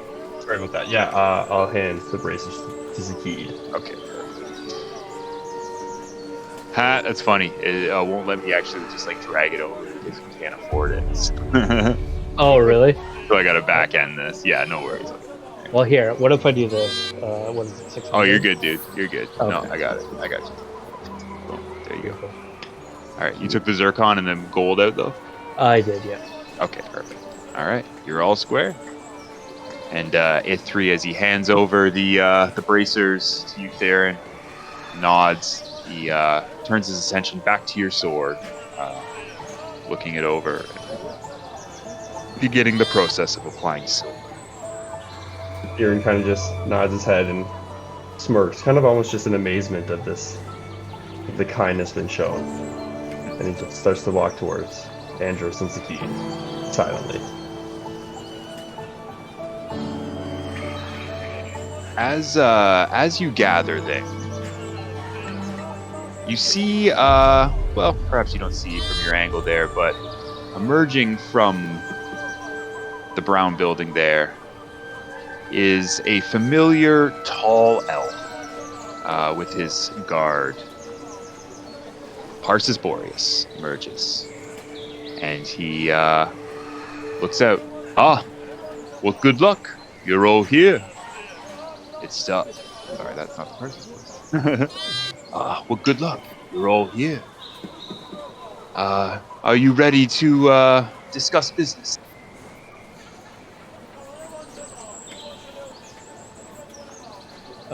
Zakkid will step forward and just say, I think it is time.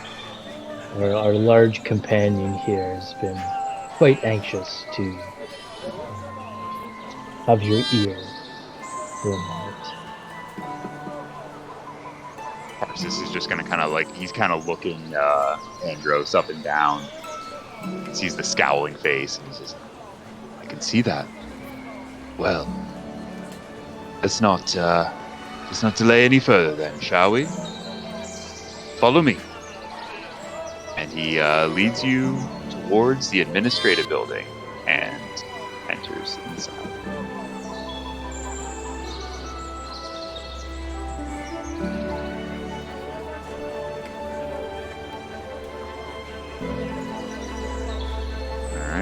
I'm sure it's not foreboding that you have an entire map for the administration building. Not at all. Not at all. Seems awfully tight quarters, but there's that much room to run. Drop you guys all in here. Oh, we're not gonna need to run. We're about to fuck some shit up. Yeah, we're not worried. The good thing about buildings made of trees is they burn easy. That's right. The tiefling is sure not worried about that. All right. So Parsus and his three friends and his two companions there beckon you inward. Please come with me. My office is just to the back door. They make their way into the back. Is anything unusual as I'm making my way through? As you enter in, Andros, it seems to be a little more rigid, a little more to what you're used to as far as standards of the Empire. In fact, you don't see a single elf besides Parsus and his two guards in the building. You see a human man behind a desk, just busy with work, and besides that, it's just mostly Crown's guard. Yeah, feeling of officiality, familiar imperial bureaucrats as you look around.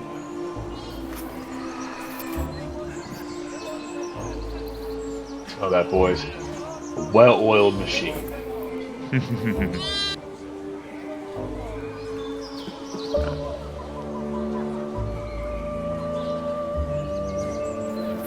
Lots of red tape and unnecessary paperwork.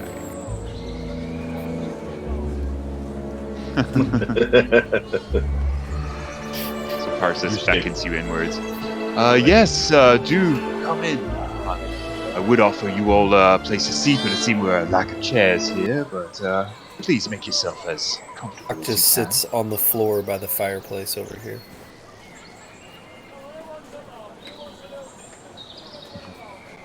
Okay. Yeah. Xerxes just sits like on the hearth, like with his back at the fireplace, That's how Rock's doing it too. or like at the fire.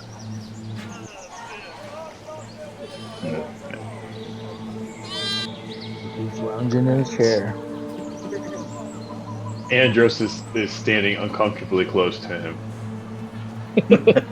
Sitting very, very close. Okay. So upon seeing this, Xerxes will come over here by Theron, kind of lean against the wall, like kind of lean back with his arms crossed, just very. You can tell that he's not thrilled about what's going on. Okay. So, as everyone gets situated, Andros kind of crosses his arms and he says, "Mr. Parsus, everything in our shipment to your liking?" He just kind of chuckles. Well, my friend, unfortunately, we were missing one cart from the entirety of the shipment. And within that one cart lay some valuable merchandise. Xerxes says, loud enough that he can hear it. We could go catch some more fish.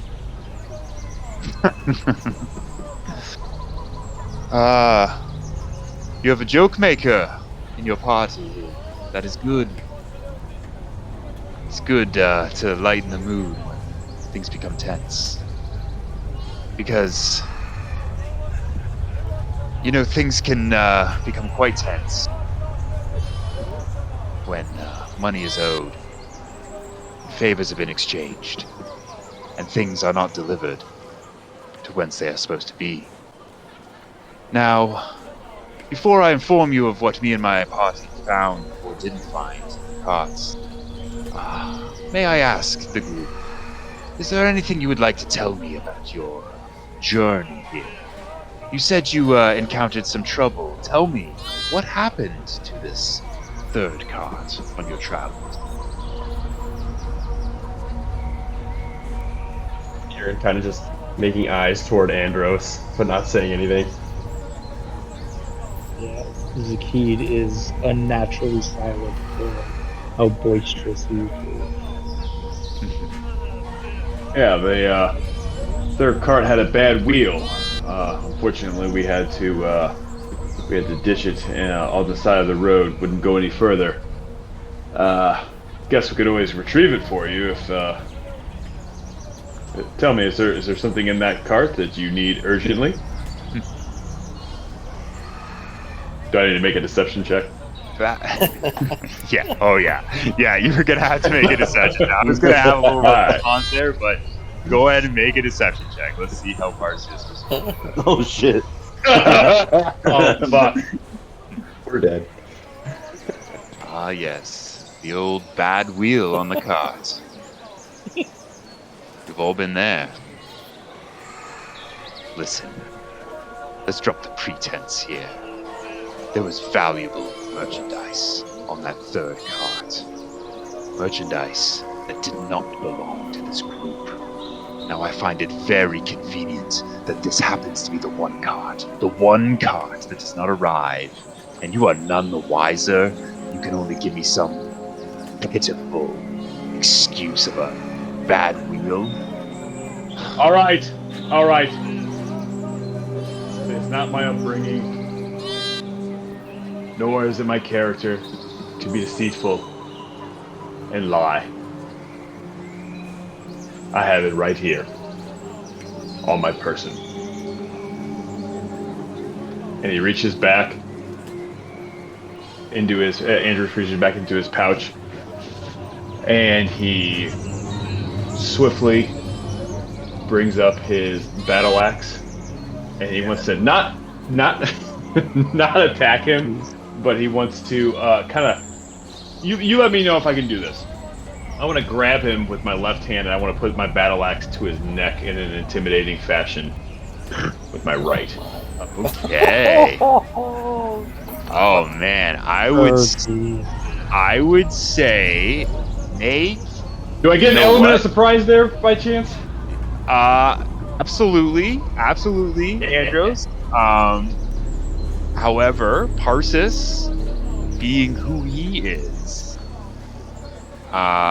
will have a chance to defend this. So I'm going to say, go ahead and make a strength roll versus Parsus's dexterity to see if you are able to grapple him with your hands. Strength with just straight strength. Just a straight strength that's up there in the chat. You want to roll it? Oh fuck! Oh fuck me! Oh, Barely. man.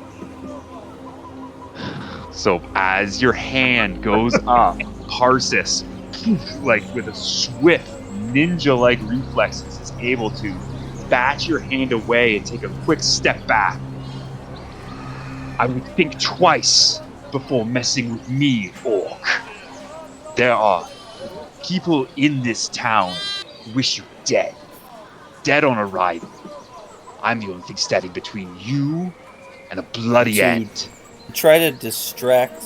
Now. Aaron just sets down before. To try to distract from this encounter. Oh, go ahead. His pack is one flask of zeal that he has left. just gingerly kind of toss it into the air and catch it and say, "Is this what you guys are looking for?"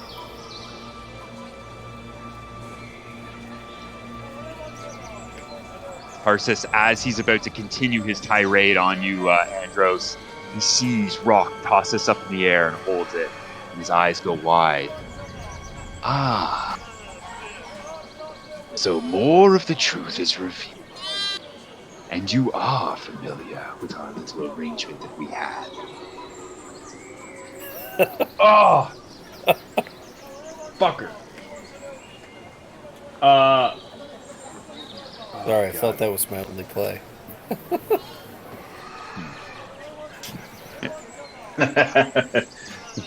Andros is like seething, just fucking. I know we're not even in combat, but I'm just gonna go ahead and go into a barbarian rage because at seeing that I didn't know that Rock kept that, did I? I don't know if you did. I honestly don't know if you did. I don't think you did. Yeah, I'm gonna fucking rage. I am super pissed. Okay, as Yes. Andros breaks into this rage here, the two Bysaes Tyl guards on either side of Parsus there, they ready their weapons and kind of just draw them, pointing them at you just in case you make any sudden moves. Parsus from the back, from just one step away from his desk there. Would one of you kindly tell your companion here to stand down? Otherwise, things are going to get very ugly here very quickly. Things are gonna guarantee to get ugly. And Zarxius looks at him and says, "You can certainly try."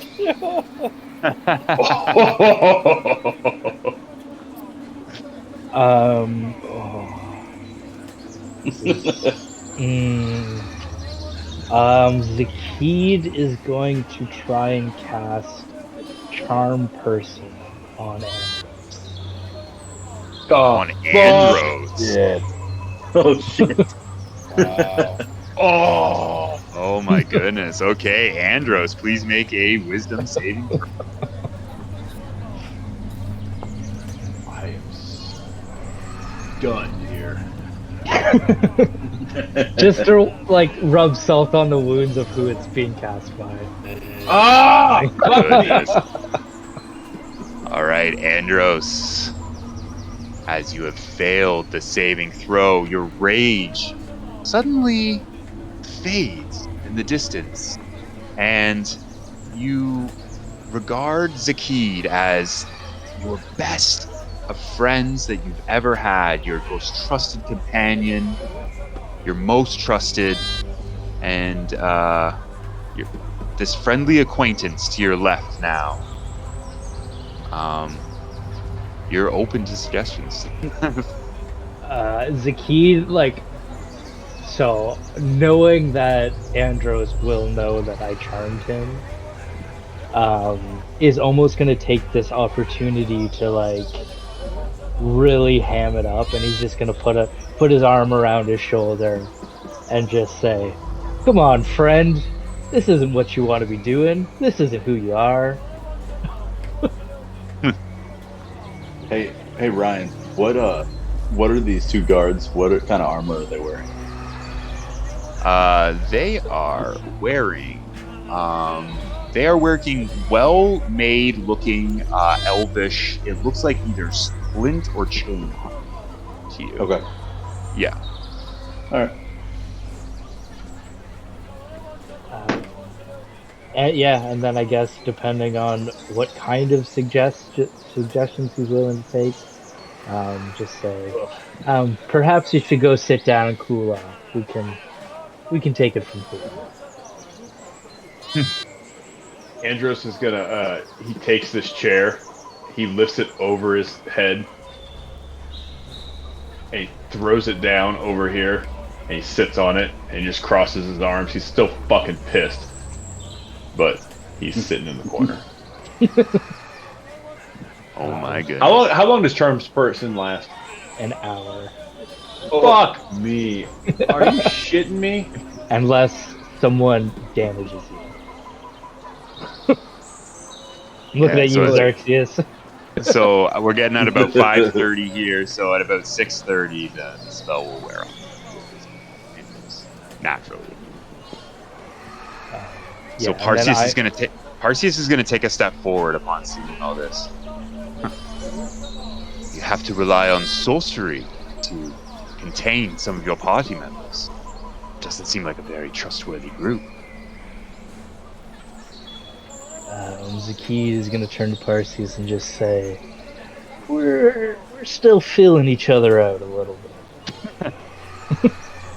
And then I'm gonna kind of look to Theron and say, "Perhaps your company will be a little bit more palatable for Parsus." Theron kind of just looking at Parsus at this point. I'm going to slowly reach behind me. I'm going to take this axe out. I want you to look at it, Parsus, and see if you recognize it. For it is arguably one of our biggest problems as to why this shipment was damaged. And he pulls out this orcish great axe. And he looks at Parsus and he asks him, "Do you know who this belongs to?" Parsus looks over the weapon that you've handed to him. Looks over the markings on the hilt and etched into the head of the axe itself. This appears to be a blade wielded by one of the wild tribes of the Herbo wilderness, though I can't say specifically which one. His name was Grolok, and him and his kin ambushed us on our travels to Bysaes Tyl. Did you say Grolok?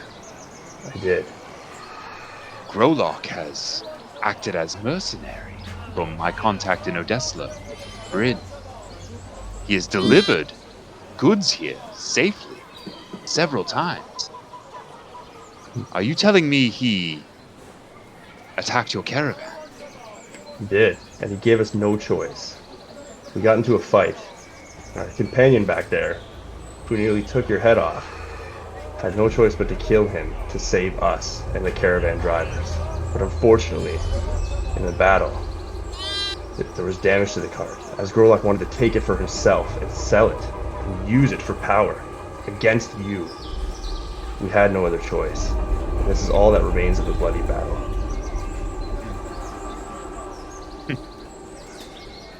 So Grolok wished to claim our carts for himself. I'm not surprised. He was ambitious. He never liked being reduced to the level of a mercenary. Definitely had wild aims. Parsus is going to take a step back, think things over for a second. Zakkid is gonna nudge Theron and just say, "Maybe you should mention the fellow elves we found in the forest, for they filled us in with the goings on of the pathways in the forest around." Really considers it. But right now, let's see what he says. You're on thin ice as it is, and Andros is slowly becoming unhinged. Zakkid nods in agreement. Parsus turns around and returns to you. I'm inclined to believe you, Edo Kid.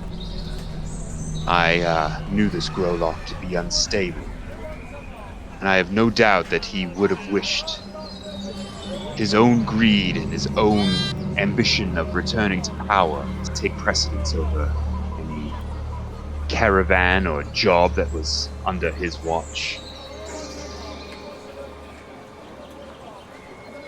However, you have still failed in your mission. You were expected to deliver 3 carts of product. You delivered only 2. And those were 2 carts that contained, shall we say, the least important of the items that were to be received here by Bysaes Tyl.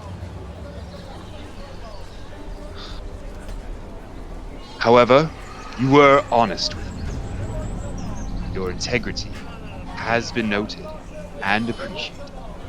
You might yet win back our favor and receive your payment. However, this will require you to take additional steps to, shall we say, make amends with our organization. So Hearing kind of- Oh, yeah, go ahead. can Andros and myself hear him say all this? I assume- Yeah. You're in the same room. Okay. This is all within, easily within. I want to also make a clarification. Charm person is not the same as dominate person, right? So Yeah, I'm you're only- not. I'm just reading that too. There. You're just friendly with Justin. me. Yeah, you're Yeah, friendly okay. with Zakkid. Yeah, and Well, so he that- is and your, that's- yeah. That's what I was gonna say. Is like, so Justin, visibly, how are you taking this? Oh, I am seething, So just pissed as all get out. Just So- white knuckles gripping the chair there. so Just Xarxias, gritting the teeth, um, gums bleeding. as he's talking about these additional steps that we need to take, Xarxias looks over and says, "So what is this substance do that is so important to you? Is there not some kind of replacement item that we can get you or something like that?" Replacement item. Yeah. What do you need this for? Let me tell you something, my tiefling friend. One bottle of zeal is worth 150 gold. One case of zeal is worth 3,600 gold pieces. The total value of the shipment that was sent via Bryn and was supposed to be received by me on this day was 14,400 gold pieces. Tell me, do you have that kind of money? Do you have that kind of item that can replace merchandise of this value? I mean, we could maybe figure something out, but that's not what the question was. What's the question price? was- The question is why is this product? Why are you receiving this product? You would You talk ask about- me to reveal even more to you, given that you've given me no reason whatsoever to trust your group of five. Hearing kind of just interjecting quickly. Parsus, we've spilt blood for this mission. We have every reason. Before you go thinking you can easily replace us, I assure you, you will not find a band of fighters as great as us. And you do not want us as your enemy. And Go ahead and make a persuasion check, Zakkid or Theron, and you can make that with advantage because we'll consider Xarxias. Alright. 1 second.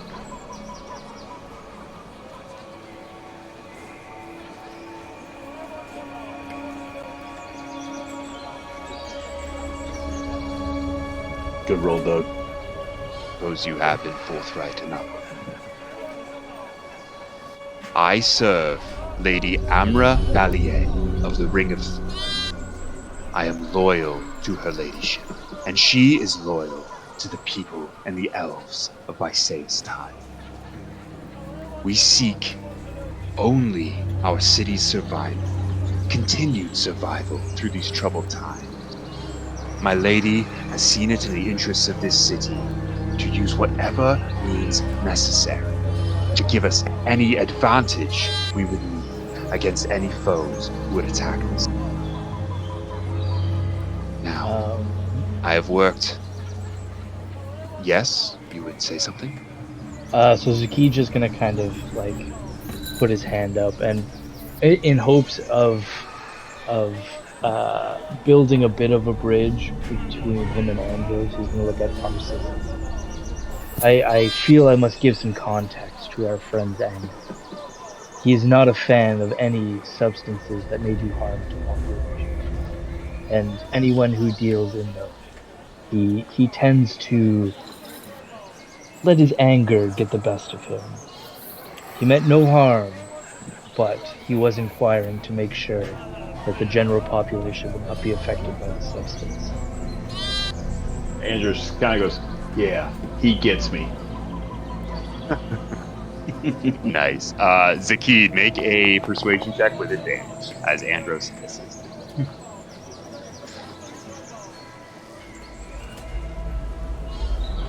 Ugh. I see what you are trying to do there, my friend. And I do appreciate. However, you have done something to our organization, which few live to tell and live the tale about afterwards. You crossed us. I need more from you. Zakkid will We say, are to proceed. I offer no excuses, just extra compliments.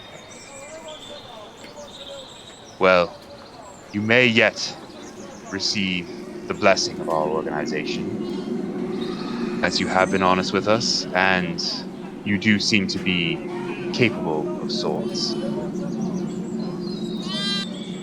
In the woods nearby, a thief is camped.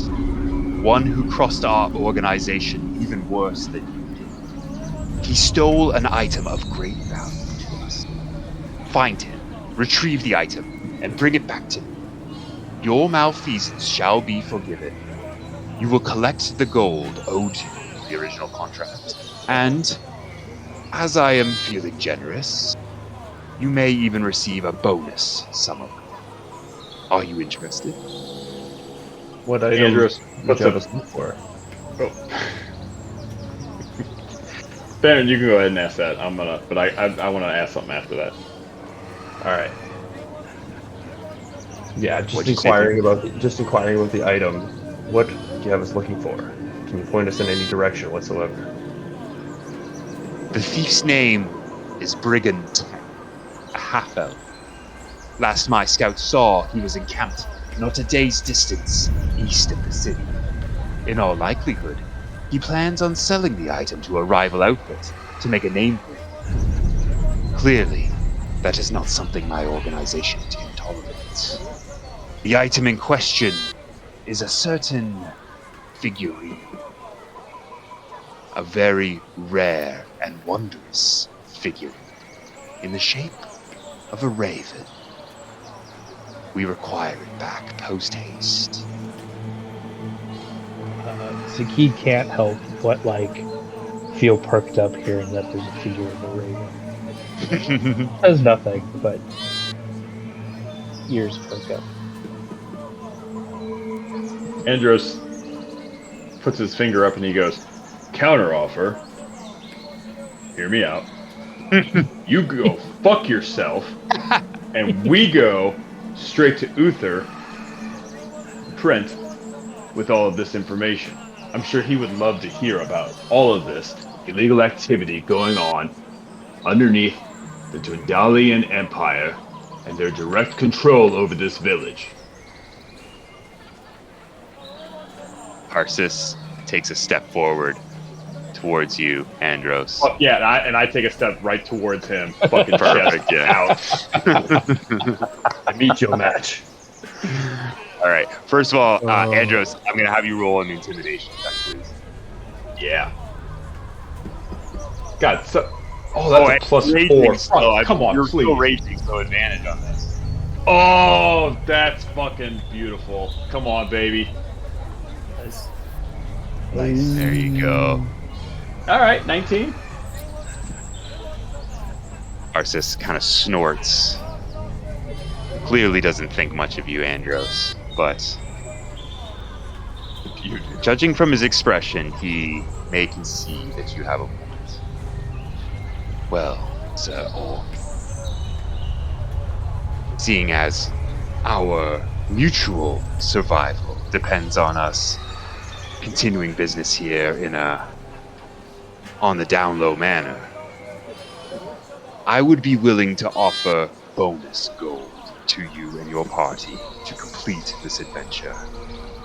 Maybe then your rage can be put to useful task instead of blowing hot steam all over my city. Insulting. Your city? Yes, my city. The city in which I was born. The city to which I am loyal above all else. The city that was conquered by... Remind me again who your king is? King Dwendal, sitting on his throne in Rexentrum, ruling over lands he has never been to and will never see.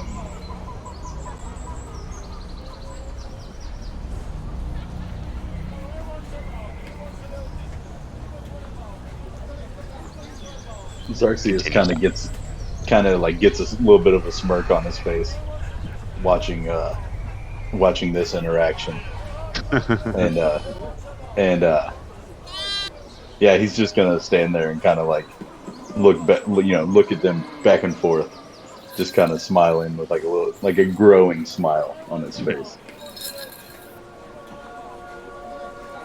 Zakkid's gonna look at the guard beside him and kind of like tap his hands together in kind of a motion of like, these guys should just kiss already.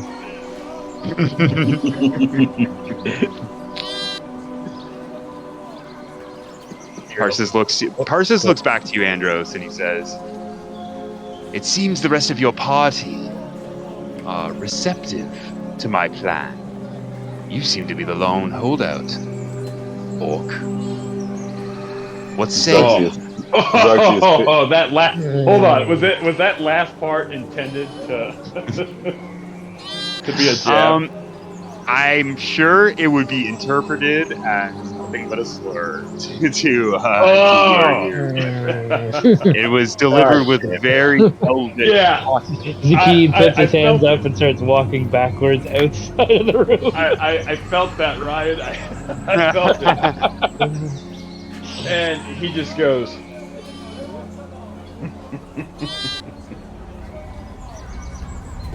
I regret to inform you that under the order and the oath that I took to the Brotherhood and by my king,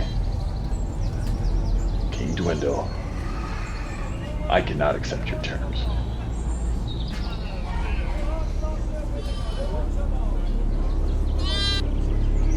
Parsus takes a brief moment, brief smile crosses his face, and then it turns into more of just a grimace of disdain. Then it appears we have nothing more to discuss. Takes a step back to his desk. You have crossed our organization and refused to make amends. I will expect you all to leave Bysaes Tyl by morning. I never want to see you in this city again. And Andros goes, well, you've got one thing right. You won't see us in the morning. And I want to take out my battle axe, and I want to throw the battle axe directly at his face. Oh my god. Here it goes. Hey, wait, before he does this, does Theron still have that orcish axe, or does Parsus have it? You still have it. He was just observing it in his hand. Alright, because I feel like I'm going to need, as my other sword seems to be gone, I feel like I'm going to need something to fight with. Okay. I was leaving it open for if anyone wanted to interject there. But that last fucking orc thing really pissed me off. Okay, so Andros has a battle axe raised, two hands over his head. He is about to huck it directly at Parsus Boreas. Is anybody interjecting, or is this happening? It would make one attempt. Theron's gonna make one attempt to interject. Okay, just stepping in front of Andros. Andros, wait! Let's go out and discuss this. I have a few ideas before we reach bloodshed. Just listen.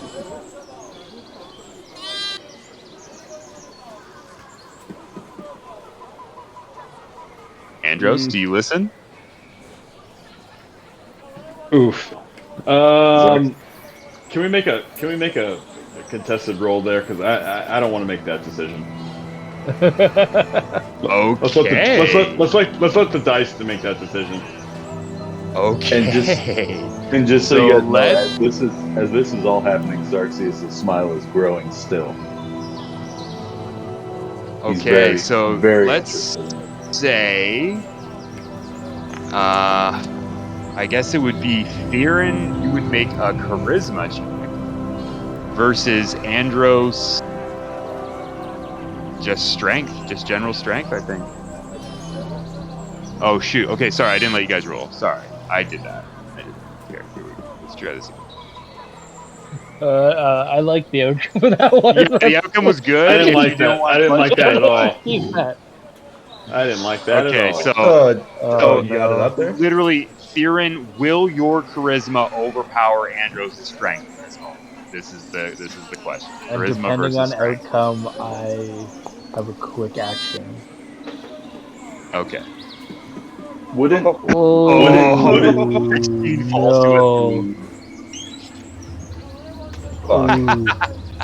No. Damn it, Andros. Zakkid, All right. go to the Zakkid, bar you said now. you had a quick action? Yeah, so seeing kind of Theron kind of losing this battle of wills is going to wait for Andros to throw his axe, and then I'm going to cast Gust and blow it 10 feet in the over in this direction. So it says I can blow Okay. anything that's 5 pounds or less, and apparently a battle axe was 4 pounds. Okay. All right, so Andros, make an attack roll. Oh. All right.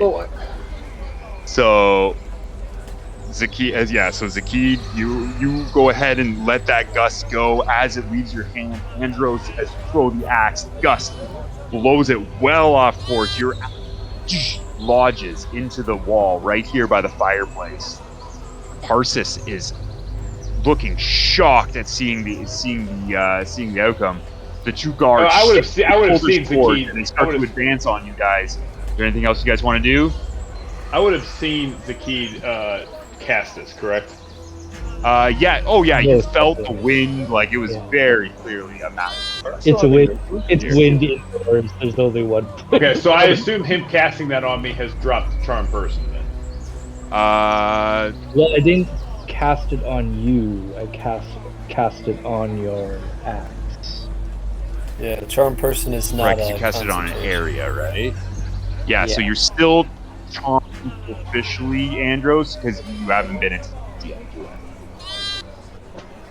So upon Xerxes seeing this, he turns to Zakkid and says, "You obviously don't see what's going on here," and Xerxes will just backhand Andros. All right, go ahead and make an attack roll. Xerxes. Unarmed attack roll. Unarmed attack. I wish I didn't have to get the shit kicked out of me for this, but that's fine. Right. Andros is dead. At Yeah. least I'm not all. I'm not really that strong, so. Yeah.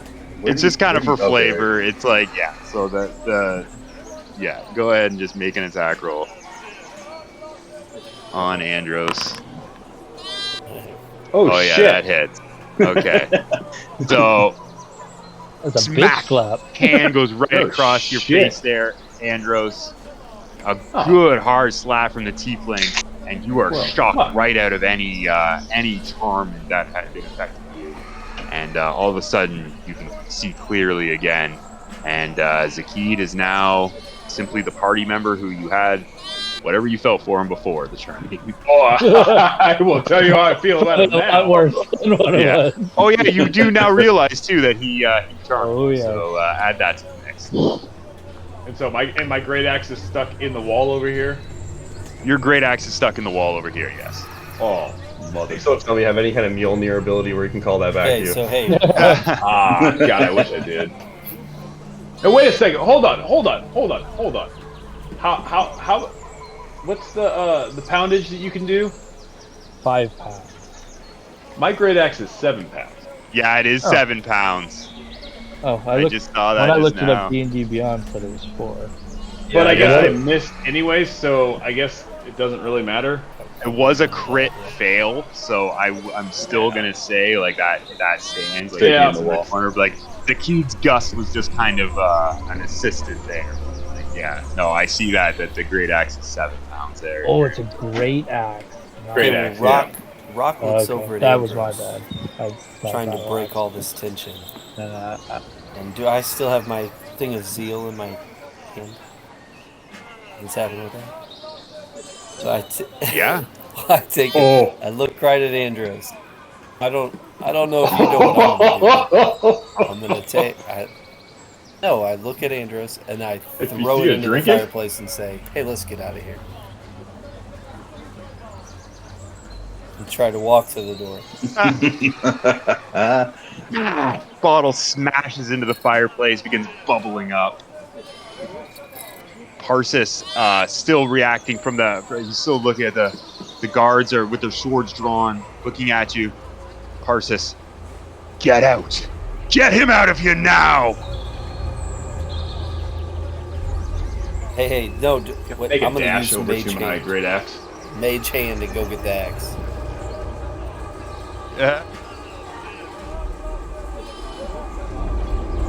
Certainly can, Andros. I mean, it's up to you.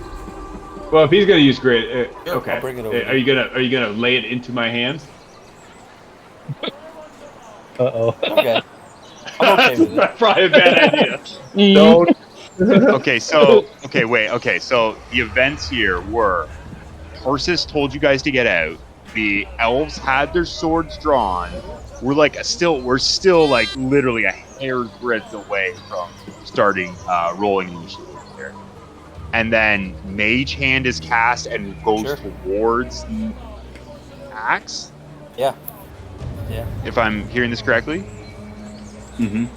Okay. It sounds like. Well, first of all, this was Rock who cast this, yeah? Alright, so Rock, your Mage Hand is active. It goes towards the axe. Upon seeing that, Parsus is going to hold his hand up. Stop! Whatever you think you're doing, I would recommend not. I'm just getting my friend his axe back, you know. It seemed that he missed, so.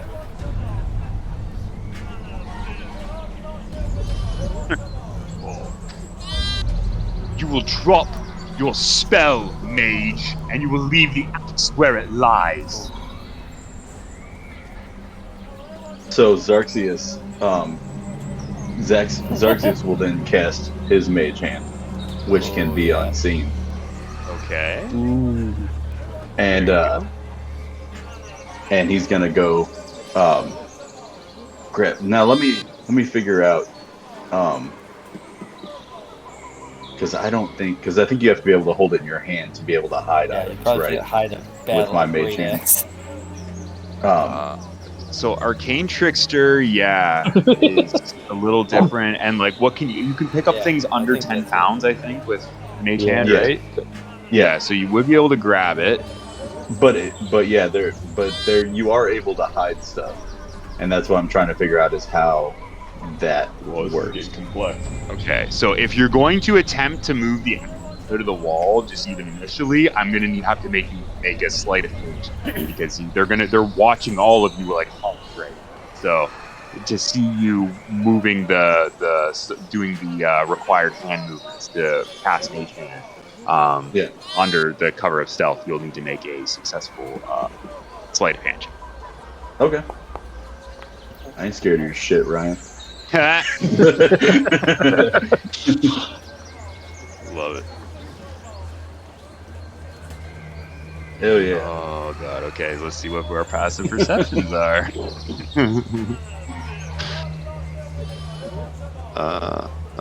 Okay, you're good for the guards. What's Parsus?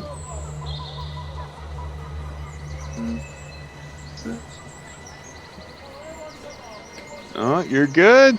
You're good. They don't notice. Alright. So you begin to move the axe out of the wall with the hand. It comes dislodged. It's now standing free from the wall within the It's all invisible run for mage the hand. You still have not noticed. I'm gonna take it. I'm gonna take it over to Andros. The axe moves its way over to Andros. Mm-hmm. Okay. As the axe reaches your hand, Andros, Parsus calls out, "Sorcery! Attack them now!" And I need you all to roll initiative. I think we did. I Yeah. think everything that could have been done to prevent that was done. Oh, absolutely. Absolutely. Too many parties involved wanted Shoot, it I to accidentally. I don't think your mage hands get initiative. God, my initiative is off.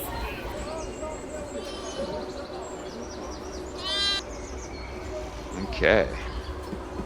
Yeah, Alright, no, Mage Hand moves on our turn. Yeah, So, that's right. Yeah. yeah. All right, so we have a turn order here for combat, guys. Wow, crazy turn of events. It is get a little past 11 now. Our